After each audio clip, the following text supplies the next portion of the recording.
This session is on 10 writing tips around fundraising, particularly around planned and major giving. Before we dive in, I just wanted to give a special shout out to all the folks who are working at food banks, at senior centers, at pet shelters, at some of these warming shelters and homeless shelters. There's just obviously a ton of really important work to do, as always, but particularly this week. So thank you for everyone who's doing that, and hopefully we can help generate more funds for the important work that you're doing.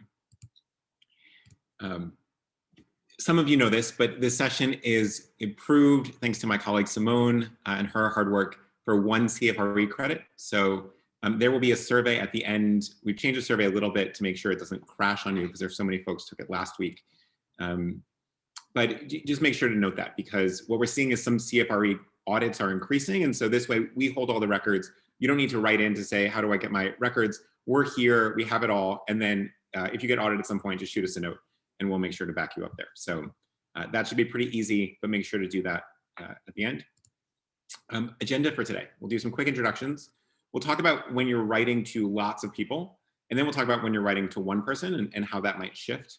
We'll talk about writing over text message, which is becoming increasingly important. And we did a session a few weeks ago on millennial donors and how this is really important, but actually that's true across all age groups at this point. We'll walk through some actual examples and see what people do well and what they do poorly, and then we'll pause and we'll do some Q&A.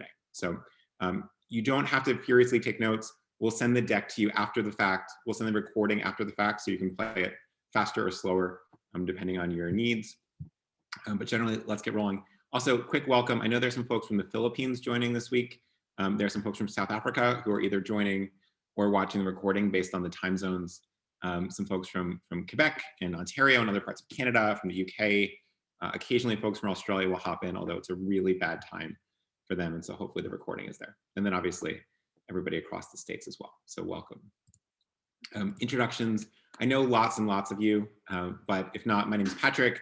I'm super lucky to be work alongside my co-founder Jenny, who is just brilliant and wonderful. And we are really lucky to be the co-founders and co-CEOs of FreeWill. It's been a really big month here and a big week. We are closing in on $2.5 billion raised all time. We just hit 80 people, which feels a little bit nuts. Sort of the first time in my experience at FreeWill where I don't actually know everybody. So I'm getting used to that. And that's a little bit of an adjustment, but really, really wonderful people. And so excited to have some new folks on the team there. Also, some of you know this, but in my previous life, I used to be a ghostwriter for President Obama, and specifically on email and email fundraising. We would routinely email 10 million people on behalf of President Obama or then Vice President Joe Biden, who is now obviously president, Michelle, Dr. Jill Biden, some other folks. Even one sent an email from Bo the dog, which was fun. And what we were doing with this is we constantly, most of you don't have 10 million people on your email list, which is understandable. And so we were constantly running A/B experiments to understand what sort of writing actually works. It's not just what we care about, and had some really great writers on the team, but oftentimes the most beautiful stuff that we were so passionate about bombed, and the other stuff worked really well. And so over the years, we were able to filter what actually works and what's compelling. And this presentation couples some of that, a lot of external research, some of the stuff we've learned at FreeWill in order to help you raise more money, and ideally raise more money without any more work, which is what we're really going after. One other thing to sort of help you raise more money and get better at writing is one of the books that's changed my life is this book by William Zissner. I'm not sure if I'm pronouncing that correctly, but it's on writing well. So it's decades old. It is probably the best book on effective writing for normal people. So if you are a great poet, if you, one of my colleagues, Simone, has an MFA in creative writing, this is not really for that. It's for how do you be a great writer day to day. We're gonna give away 20 of these books. I know that some folks have gotten them in the past, but we'll do it again. So just make a note in the survey if you'd like us to send you a copy, tell us where to send it, and we'll send it to a bunch of folks. Oh, also last thing, hello. So this past week, I went on the first vacation in a very long time. I had planned some cool travel in 2020. Obviously that blew up. So gentle reminder to take vacation. I was able to canoe the Rio Grande, which is pretty amazing. And actually the Mexico-US border is just the deepest part of the Rio Grande. So if you're like me, not a great canoeer, you're sort of rapidly crossing from Mexico to the US over the course of a couple miles canoeing. Now, the other thing is that after leaving Big Bend, which is beautiful, remote, really highly recommend, came to Austin, and it turns out it's the worst time in 30 years to come to Austin. So Historic lows, ice storms. We don't currently have water at the place I'm staying. We do have this really cool Zoom background.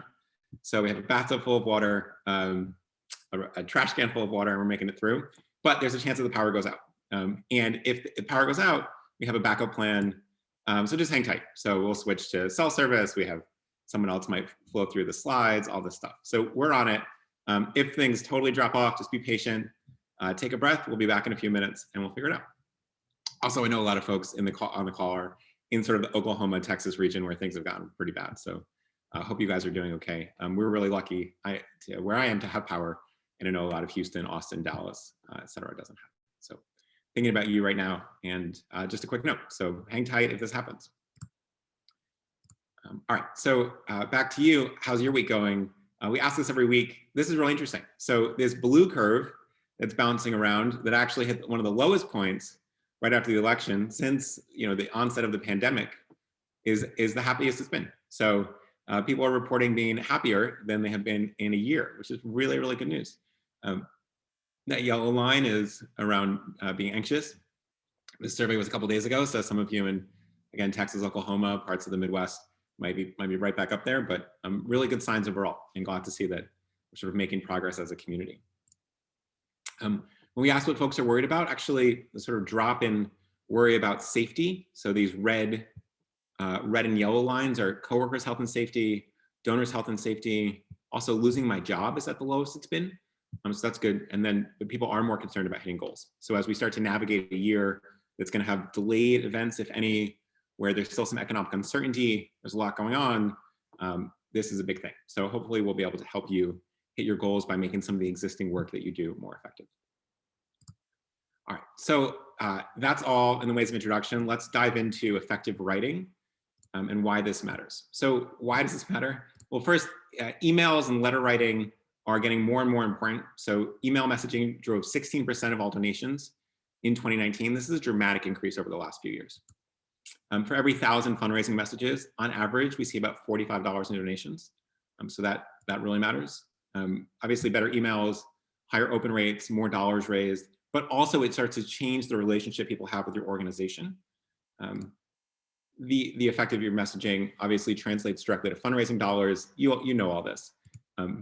But what we're seeing here is that you used to have this sort of separate bucket, right? A lot of your teams would have like, okay, we have the email team and it's staffed by a couple millennials and someone sends that out. And then there's like the serious major giving donor people and the plan giving people. And those are sort of separate things. And what we're seeing is that those are converging, especially in 2020, 2021. So older Americans are spending twice as much time online compared to what they did only a few years ago. There is more things like what we call pre-shopping with things like mortgages or cars or houses, or even what's my medical diagnosis.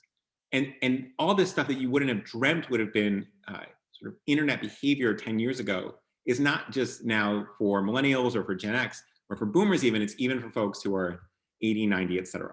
And so people want to read before they speak. And this is increasingly true of planned and major giving donors. So when it used to be the case that your relationships would be entirely one-to-one conversations or phone calls, now writing is taking an increasing role here, right? Because we're shifting from letter writing to emails and online communication that actually shifts the way that we need to be great at writing. So what even is good writing? There are a couple of things that we're aiming for. It's exceedingly clear. It's easy to understand. It can be skimmed from main takeaways. It appeals to a broad audience. This is really important. This is actually, one of my colleagues pulled this research point when we did some work on this a year ago, and it stuck with me more than anything else. So emails ran at a third grade level, received 36% more responses than those at a college reading level, and 17% more than a high school reading level. Now, this is true even for smarter donors, right? Or for more educated folks, or for yourselves. You might think that's not true of me, but this is how data works. It actually is true of you and me and us. And it's really shifted the way that I talk to our team, or I write to our team. And it doesn't mean we're dumbing anything down. It's that we're really honing in on extreme clarity more than anything else. Thanks, Boomerang, by the way, for that research. The other thing that's happening is the great writing is shifting as reading is shifting. So more than 50% of emails, personal mass emails, are now read on mobile phones. There are fewer, stronger words. You cut out unnecessary details, you cut out unnecessary language. Someone asked, by the way, what exactly is a third grade level? You might want to think shorter sentences, sort of easier vocab. Doesn't mean you're talking about puppies and unicorns and everything else, right? You still talk about the core of your work. There's a bunch of online tools, and you can Google them to sort of understand what reading level your writing is at. And you can just put them in and they'll run an algorithm and give you an analysis. So next time, feel free to take one of your previous emails to a big group of people or something else and run it through that and be curious to know what you find out. And we're keeping it short, right? Because we're on mobile devices now. So it's 2 to 3 paragraphs. It's 50 to 125 words. And it's brief, right? It's brief and punchy. It's also emotional, right? So telling stories of an individual over a group increases giving. Actually, statistics, which is one of the things that people like me and probably like you feel like we really, really want to hear, actually decreases giving. So when you sort of take away from an individual story, it reduces giving overall. And it uses things like repetition, it uses reasons. We'll share some very specific examples of this in a moment, social proof, comparisons, etc. And so there are a couple of tactics that actually you can just put together as a formula to make really persuasive, powerful writing. It is also, by the way, emotional. So this is a very, sometimes people feel like they have to sort of write as if they're playing dress up as an adult or as sort of a professional. The work that you do really matters, and it's okay to be emotional about it. Over neutral emails, moderately negative emails, meaning you're sad, you're angry, you're frustrated, receive 13% more responses. Happy emails receive 15% more than neutral. So you can actually go in either direction, but you can't just sort of stay here and type like a memo to your boss. It's really important to infuse some of what's moving you into this work. This is research from UPenn, so we're thankful to those folks as well. It's also great storytelling, and the science of storytelling is fascinating. So it obviously strengthens emotional connections. When you can describe things like smell and taste, it activates different parts of your brain. The movement details, when you read a story about a movement, it activates the part of your mind that controls, well, where do my hands go? What do my feet do right now? What does my shoulders do? And the story actually makes your brain light up in the same way as if it was happening to you, right? The sensation that you have when you're dreaming can be very similar to, especially reading, when you really have to imagine everything. The other thing is that narrative arc actually produces, effective narrative arc that we're sunk into actually activates hormones in a way that other things in our life might do as well. And that affects how we act. And so there's experiments that show when participants watch an emotional story, they produce oxytocin, which is a chemical in the brain, and are more willing to donate to charity afterwards, right? So there's actually stuff happening in here as we read our emails, which is sort of fascinating to think about. There's a great book, by the way, that I'm reading now called Incognito, which is about the subconscious process of the brain. And I would recommend it to anybody. I'm only about 20 pages in, so maybe I'll come back next week and tell you it's not as good as I hoped, but so far it's pretty interesting. And if you do read it, just let me know what you think. All right. So now that we have this background and definitions of what great writing is, let's talk about how do you actually write great emails when they're going to lots of people. First is, this is, by the way, if you want to improve the most in the least amount of time, this is the thing to do, and you probably won't do it, but it's still really important. So tapping into curiosity with the subject line. So what we have is this term, not invented by us, but used in writing, curiosity gap, which is the gap between what we know and what we want to know. Now, an example is this, in this subject line, you want to pique interest and withhold key information to encourage open rates. So this is like pausing at a story at the climactic moment. So you want to introduce an idea that has an unlikely outcome, but you don't want to overpromise and underdeliver, right? I mean, some of you have seen what we call clickbait, which is ads on the side of, side of a website. It's like, how to get six-pack abs in 10 minutes. And you're like, well, if that was true, that would be really amazing, but that's not what the article has in store. So you can't overpromise and underdeliver, but you can deliver this really meaningful gap that says, if you open this thing, we will deliver this thing that you want to know. So let's just walk through some examples to really hone this in. A new trend that we are seeing. I thought of you today, okay? So this is gonna really, people are gonna wanna know why. A big change at the land trust, our cutest puppy of the week. I mean, that feels like, let me just open that and see that puppy.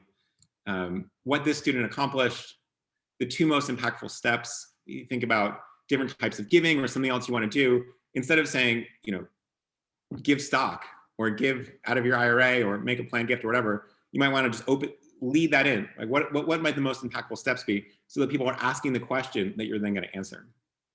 A tool that is getting a lot of use, a better way to help, all these things, right? And so I hope you can start to see what we're doing here. We're really presenting something that's going to be of value to the reader, but we're not giving that whole away in the subject line.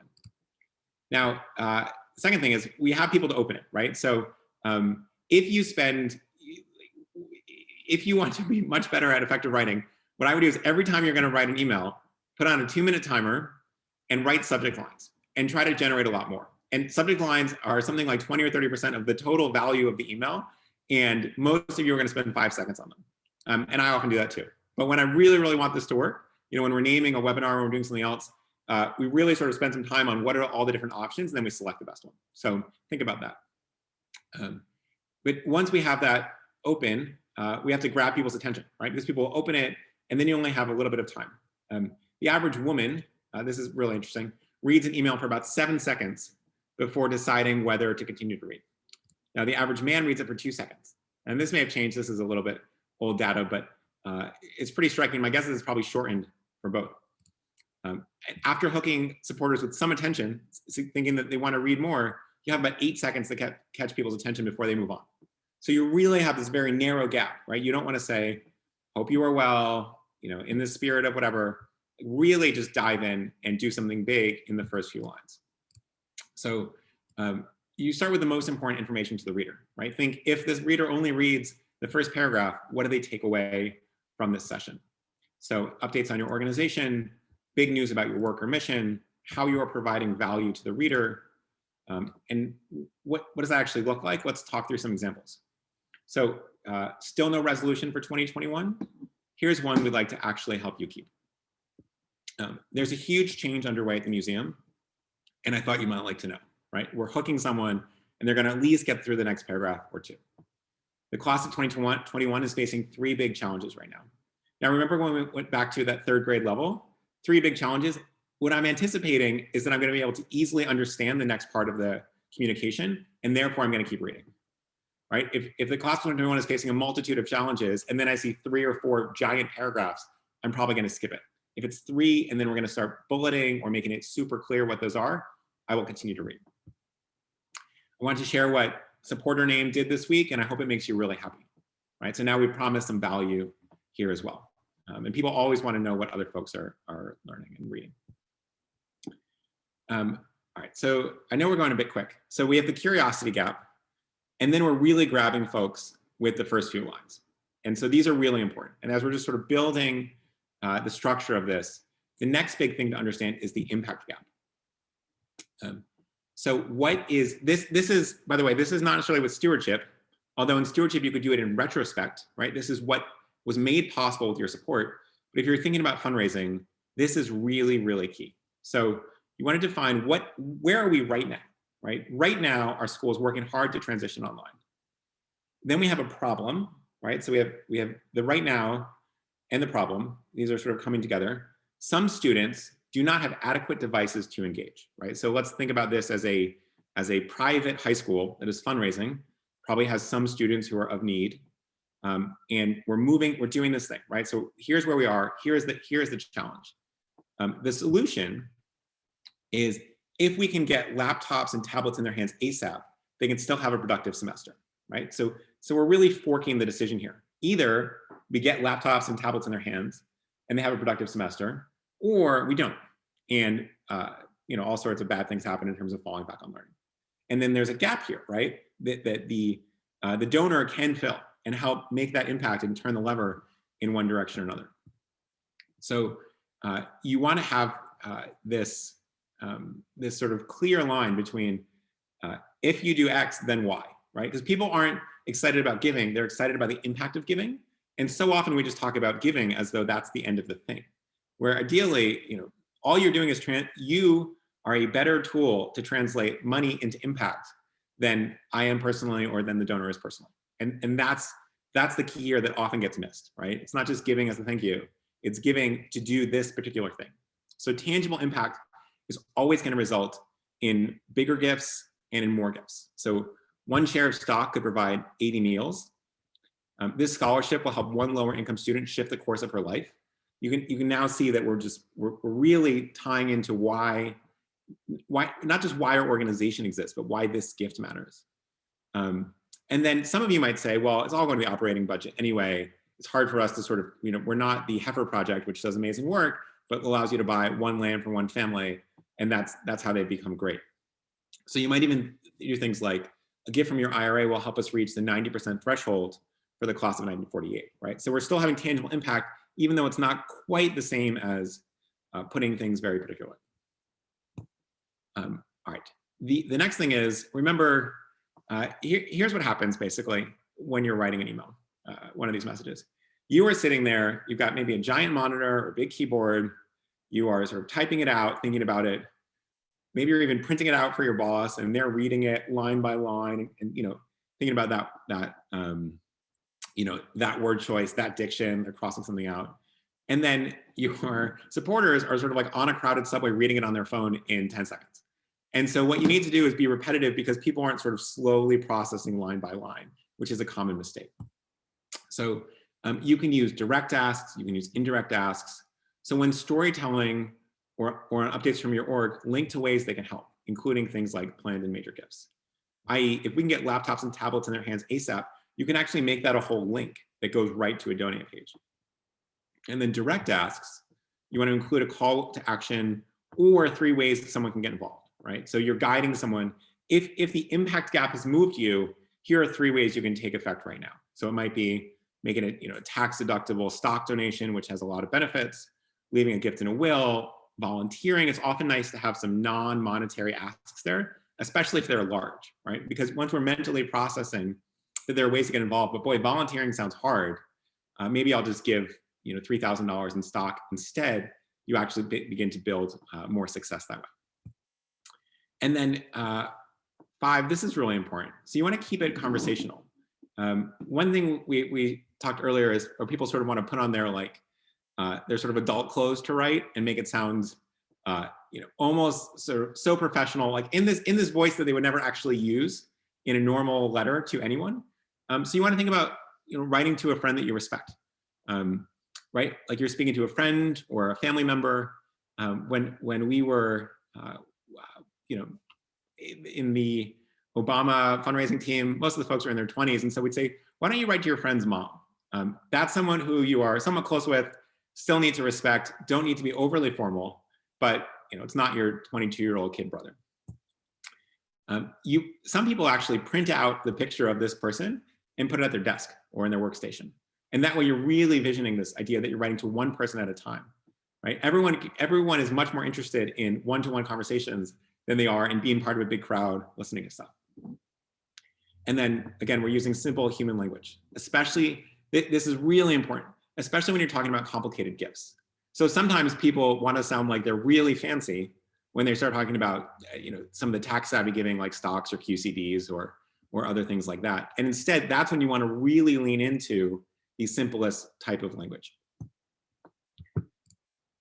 Also, one bonus tip is you don't need to include a graphic, right? But you do want to include an image. Now, what's the difference here? Sometimes people will send off to their design team and try to come up with this really cool graphic for every email. It has a button, etc.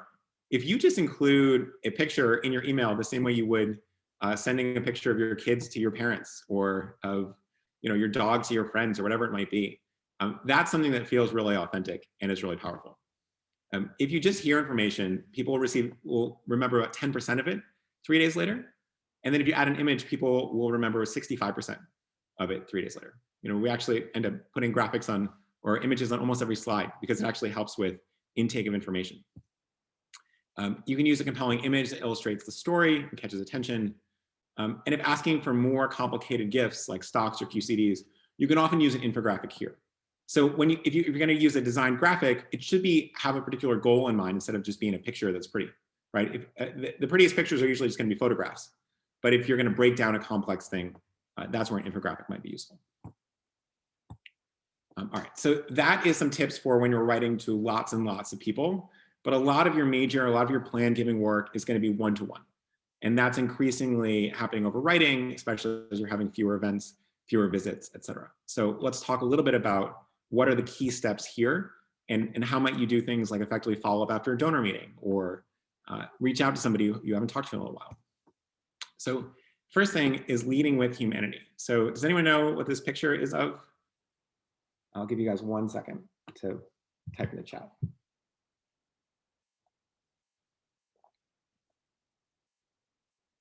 Anna guesses Harvard, that's not correct.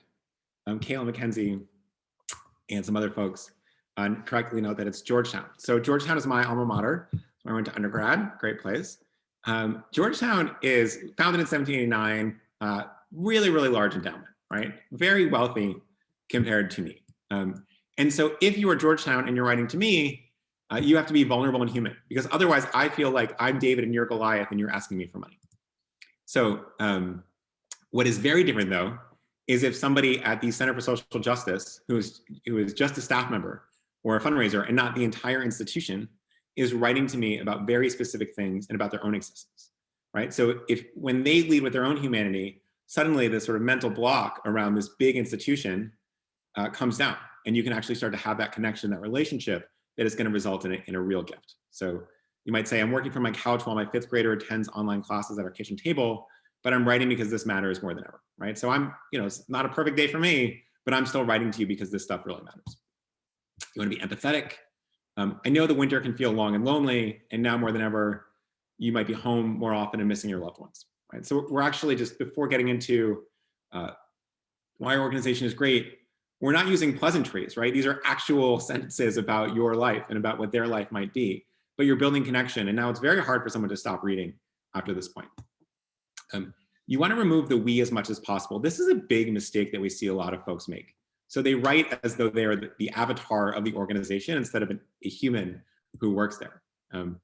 Keep communication personal with I unless you're writing from multiple people, and don't write from multiple people, right? Unless it's like 2 chairs of the class gift or something else like that. Like no one actually writes in your daily life unless it's sort of from mom and dad or from a couple or whatever it might be. It's very rare that you write from multiple people, and yet organizations do this all the time. And it feels sort of deeply unnatural, and you lose that authenticity that's going to result in larger gifts.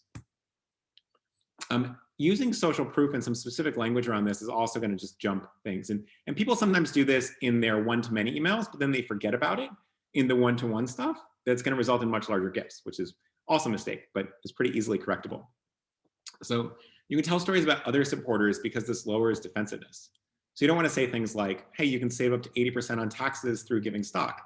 You could say, hey, someone in the class above you, also from California, just donated stock and got an almost 80% tax benefit. That's pretty cool, right? And as we're learning about what other people in our class who are our age, who are similar situated, that really guides our behavior, much more so than someone challenging us to do this. You don't want to ever use, by the way, negative social proof. And this has been shown in a lot of voter research studies. You don't want to say only a fraction of people will respond, will you be one of them? This doesn't work. This actually just tells me that most people have decided it's not worth it, and so why would I be the one person to decide it is? The other thing that is one of these small tweaks that is really, really valuable is adding this idea of surprise when sharing new topics.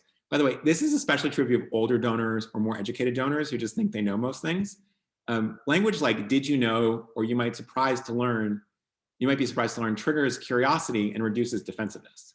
So some supporters are surprised that they can receive more than 50% in tax savings when donating stock, and more than 70% in some cases. I mean, this is surprising. And that gives you space to say, oh, I didn't know that. Let me go explore a little bit, instead of saying, oh, that can't be true because I would have known it already if it were true.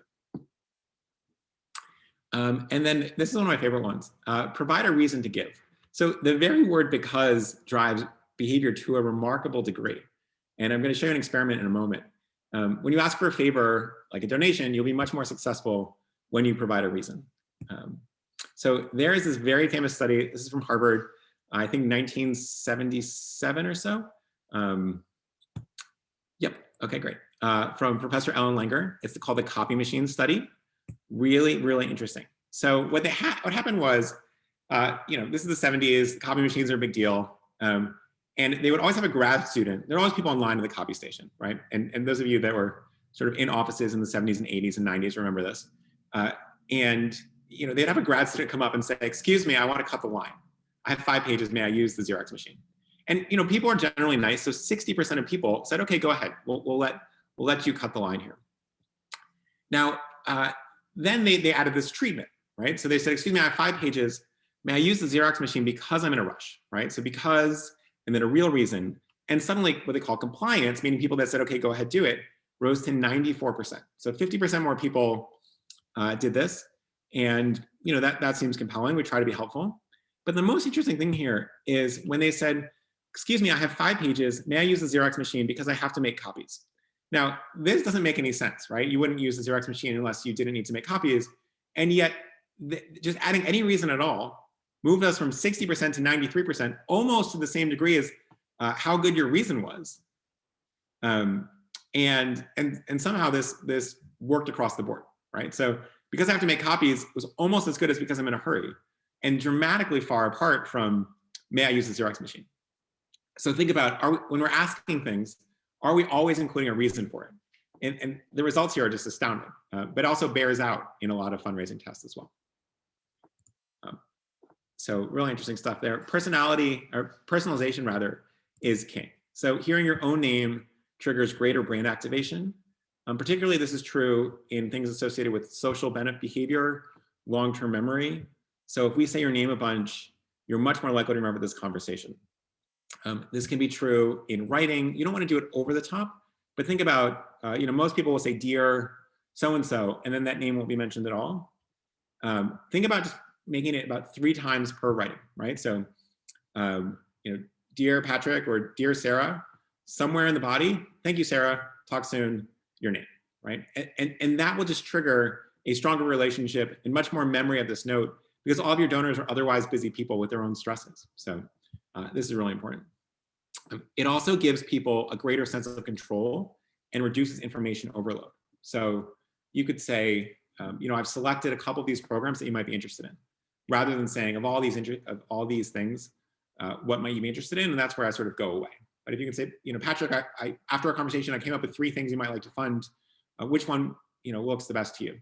And that sort of work makes it much less of a cognitive lift and it much more approachable. So really important there. And as you start to layer these things on, right, the 30% increases, the 20% increase, the 20% increase, it actually doubles and triples the efficacy of your writing pretty quickly.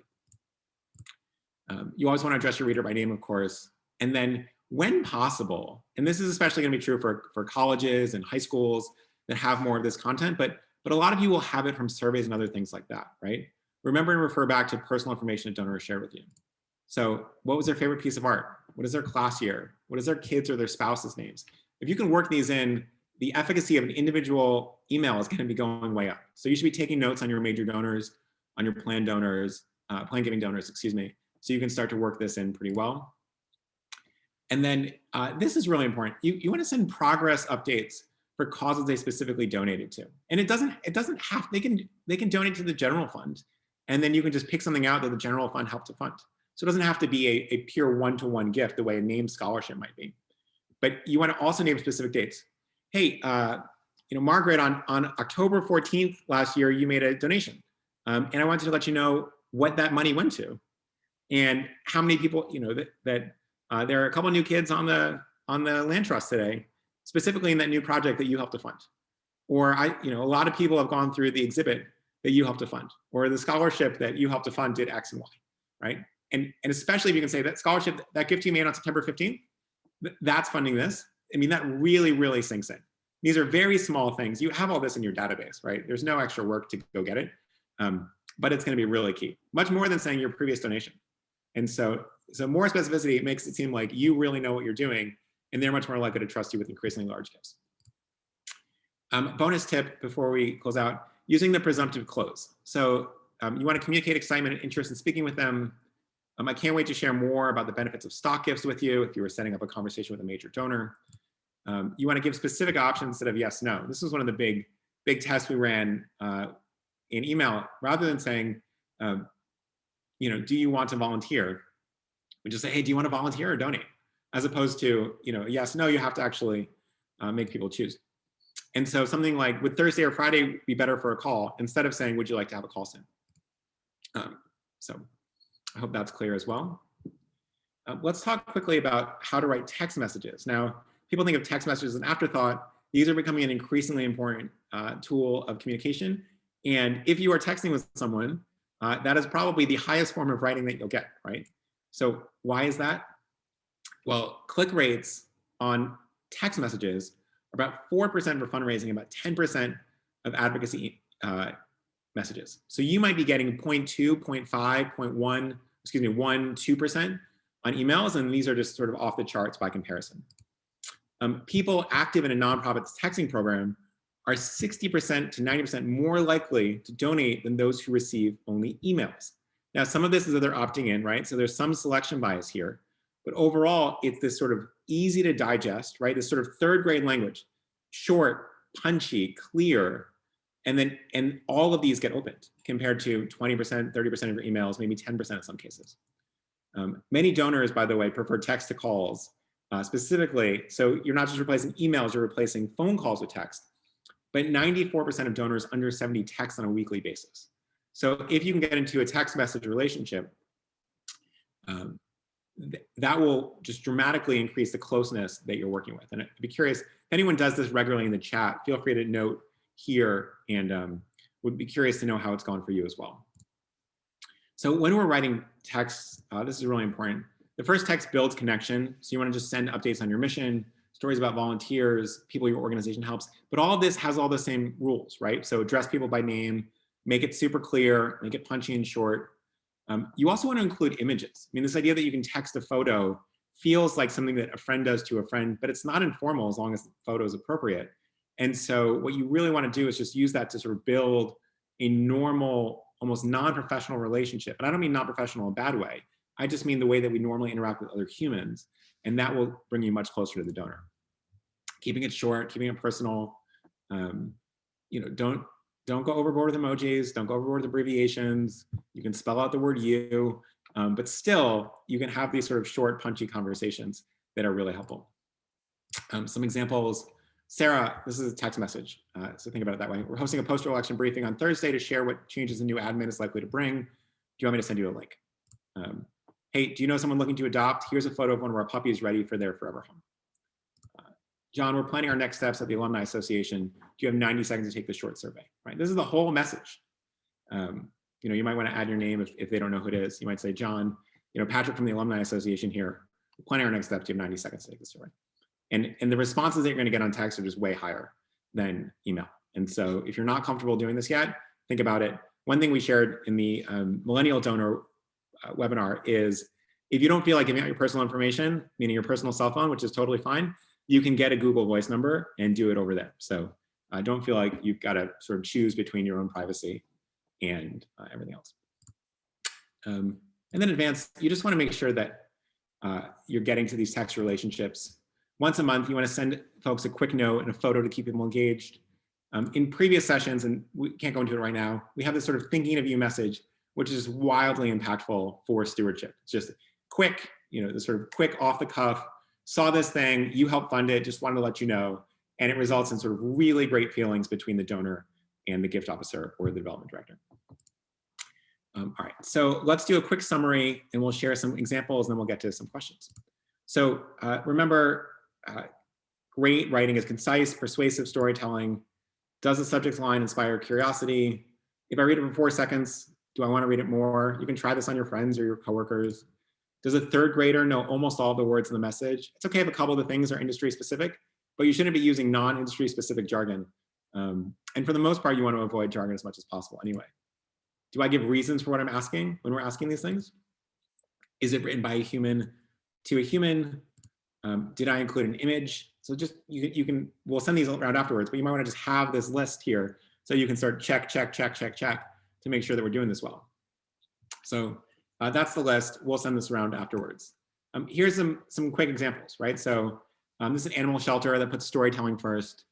Even when the odds seem too terrible to overcome, we believe in second chances. And then we'll read 2 paragraphs here, or 2 sentences rather. Today, an emaciated little dog sits quietly on the lap of a staff member.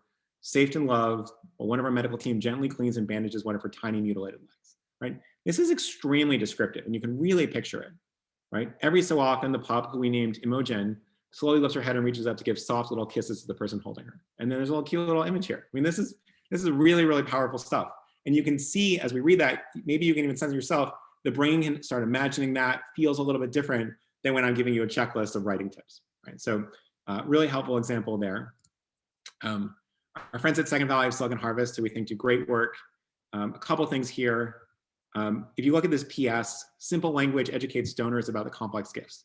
So it says, hey, if you're 70 or older, you can join other people, remember that social proof, who make tax-free gifts from their IRAs every year. So we don't even use sort of some of the complicated words there. Learn how you can save money while ensuring people have access to a healthy meal. And it ties those things together very clear with the because. YMCA of Greater Richmond, I don't know if you guys are here, but also love the correspondence that you guys are putting out. We shared this resource throughout 2020, and we've been happy to see how many members of the community have used it to complete this important task. This is about a planned giving ask, by the way. The tool takes 20 minutes and is completely free to use. So the social proof that you're seeing, hey, lots of other people have done this, and we just want to make it available to you. That feels really easy, right? It feels really accessible compared to a whole bunch of other stuff. We're also humbled by the number of people who choose to create legacy gifts in their plans. Costs you nothing today, but it helps build a strong community for generations to come. So really important stuff here. And the social proof is a great use. So nice job, YMCA of Greater Richmond. Okay, so we're gonna wrap up soon. A couple of resources that we wanted to make you available.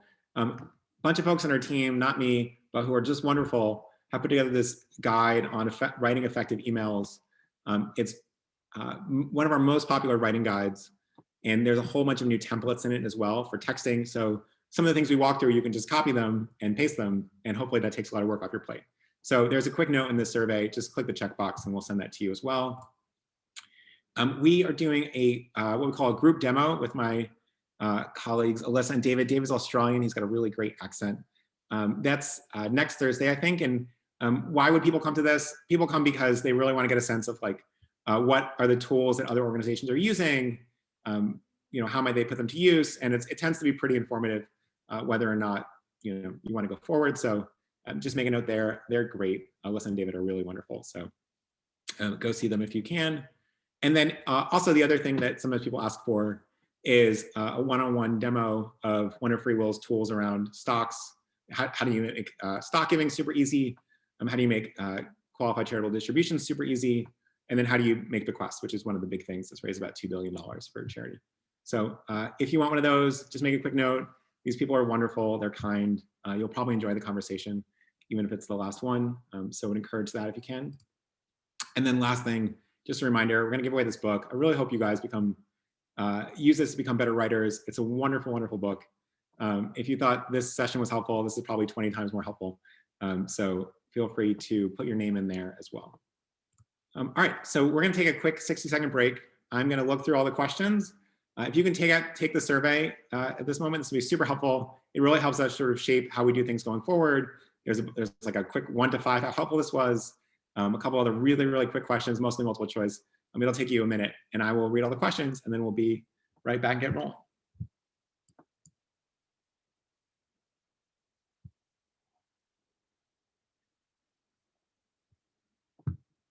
Oh, by the way, if you're looking for the survey that I just mentioned, my colleague Simone would have pasted it in the chat.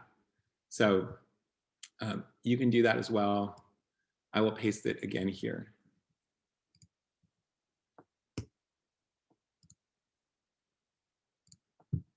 All right.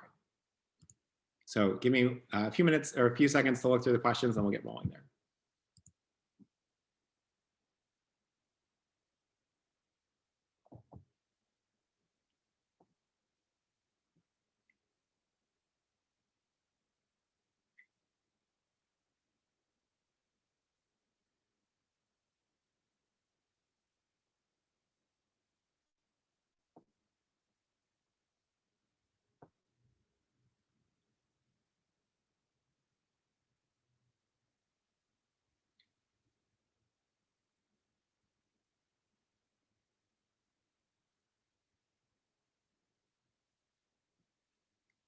All right, so let's tackle a couple of questions and then we'll go from there. And if you can, just please fill out that survey. It's really, really helpful to us. All right, first question. Terry says, how old are older Americans? We're talking about older Americans and how they're shifting. You can think of folks as sort of 70 and over. Is that a magic number? Not really. I mean, your baby boomer generation starts at about 75, 76 right now and gets younger. But, you know, I think increasingly that line of younger versus older is blurring a little bit. I was talking to a fundraising consultant about an hour ago, and we were talking about how for one of the organizations working with, a lot of the folks are older. When you start to unpack older, 75, well, those people were 55 20 years ago, obviously, and it means they worked pretty heavily with the internet while they were at work. And a lot of times people have this sort of stuck old image of elderly folks from 20, 30 years ago when grandma couldn't press pause on a VCR. And that's actually just shifting. So increasingly, older Americans are behaving more and more like younger Americans, especially, by the way, this year as they're getting so much coaching on tech from friends and neighbors and kids and other things like that. In writing letters and emails of solicitation, what is the suggested frequency for sending out those notices? This is a question from Herbert. This is a good question. It is basically you want to send as much as you can as long as it's adding value to the donor. So the difference here in political campaigns is that they will just feel free to burn a list because, you know, if you were on the Biden or the Trump email list, by the end of the campaign, they were sending 2 a day. Now, why is that? Because they know the campaign's over and that there's basically no use, not no use, but there's much less use for donations coming after Election Day than before. You know, but I think that almost all nonprofits email too infrequently and are overly afraid of scaring people off. Typically, people say, "Oh, I get too much email," and that's true. But you are probably, you know, 1/100th or 1/1000th% of all email that they get or mail that they get, and so you can increase it without feeling that. But only, by the way, if you actually have clear messaging to share. Lori says, "How can you tell a story while being concise in email?" So we talked a little bit about this. You might think, you know, really punchy first line, highlighting the impact gap. You can put a couple of clear descriptors in there. You know, you don't want to use things like very or really or extremely. Instead, actually just start painting the picture. A couple colors, a couple sounds.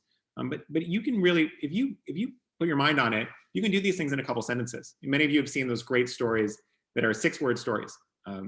And if not, go check them out. They're really, really interesting.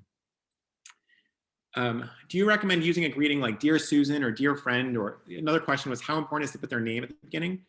You should. And what I would actually do is go look at 10 emails that you've sent to other people, you know, not necessarily professionally, and how do you actually address people then? And then use that going forward. So oftentimes it's just the person's name and then a hyphen or something like that. That's how I would normally do it. Or a hello or hi. And that's pretty simple.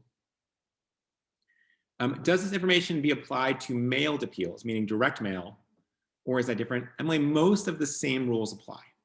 Now, a couple things is that mail, you know, you can be a little bit longer, and you can go on for a little bit more, and it's a little bit more common to have a 2-page piece of mail, meaning front and back, than it ever would be to have you know, an email that's long. But all of that sort of same, you know, what does the envelope say? What is the first line? Are we addressing it by name? We're using personalization. All of these things still apply. Daniel asks, is it okay to use humor? I love this. Daniel, it is okay. It just has to be that most people get the joke, right? So there are so many things that I could tell you now that would be funny because you can see my body language, my face, that if I was just texting you, especially if we didn't know each other, might be a little bit off-putting. So a good test here is, can you send it to 5 people and do 5 of those people get the joke? If not, you know, you might want to skip it, or sort of move that humor to even more clear, because otherwise there's a big risk there. So it is hard to be funny in short writing. I'll just note that. So you can do, you know, sometimes pictures can be a little bit easier there. They're a little bit more simple because you're actually conveying more information shortly in terms of being funny.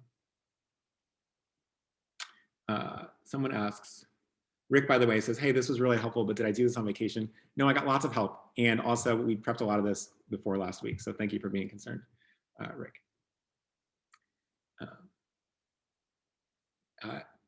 Kelsey says, is it okay to use we when writing a mass appeal? These appeals are usually signed by multiple people within our org, including the executive director and the board president.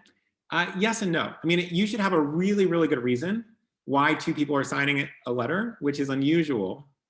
And also when you sort of move into 2, 3, 4, what happens is the voice becomes very formal instead of this sort of more casual approach that's easier to connect to. So it may be that you have a really great reason for doing that, but I would at least interrogate that a little bit. All right, let's do 1 or 2 more, and then we'll give everyone a little bit of time before their 1 o'clock Eastern or noon or 11 or 10 or whatever it may be.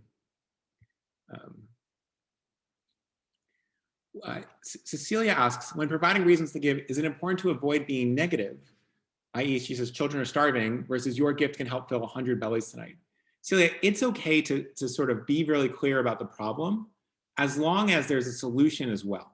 And so, you have to make all your own decisions about your own mission, but for the most part, you want to be very clear about what will happen without this gift, and then what good thing will happen with it. You don't just want to avoid bad things, right? You want to sort of push back on the negative and make sure you're painting a path forward. So negative without that path forward is going to be a challenge. Negative with a very clear, daylight break is going to be what you need to do.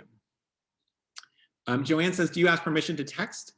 If you have, you certainly have to ask permission to sort of mass text or have people opt into that. If you just talk to a donor and you have that contact information, you could follow up immediately with a text messages in a one-to-one context, and you don't need buy-in there. And if they don't want you to text, they'll let you know. But it will feel spammy if your writing is spammy. If it feels like this is designed to go to 1,000 people. If it's hi Mary, thanks so much. Really loved having coffee with you. Here's a link to that tool we talked about. That's totally easy, right? As long as you're adding value to the donor's life with that message, etc. Great question. Art says, is it protocol to mimic the way the recipient's texting style over time? Art, that's a great point. So you might get cues from your donors as to what type is appropriate.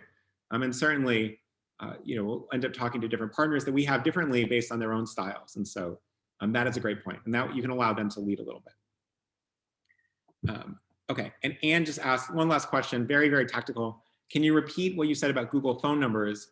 So you can, there's a service called Google Phone. I believe it's free, and you can use it to call and send messages over Wi-Fi without giving up your personal phone. So it'll just give you a whole nother phone number that you're signing up for. So if that's something that you want to do, feel free to do so. Some people don't like giving out their personal phone, and that's totally understandable. All right, so let's pause there. We'll give everyone a break. I'm thrilled that the power did not go out. Even sounds like the water might be back on, so that's really good news over here. Thank you again to everyone who's just doing amazing work for so many Americans and so many folks around the world in a storm like this, in a crisis like this, but also in a year like this. And then thank you also just for taking an hour of your time to be here. I hope this was helpful. I hope that you have a couple of tips that you can really take away. If you're interested, we would really love to see you next week. We're gonna actually dig into older donors, which we talked a little bit about on this one, and how older donor behavior is changing, what to do about it, some of the sort of legal and economic changes, some of the behavioral changes, how this the psychology of older donors is changing. So if you're around next week, we would love to see you. If not, have a wonderful week, and thank you again for all the work that you're doing. So talk to you all soon, and looking forward to seeing you next week.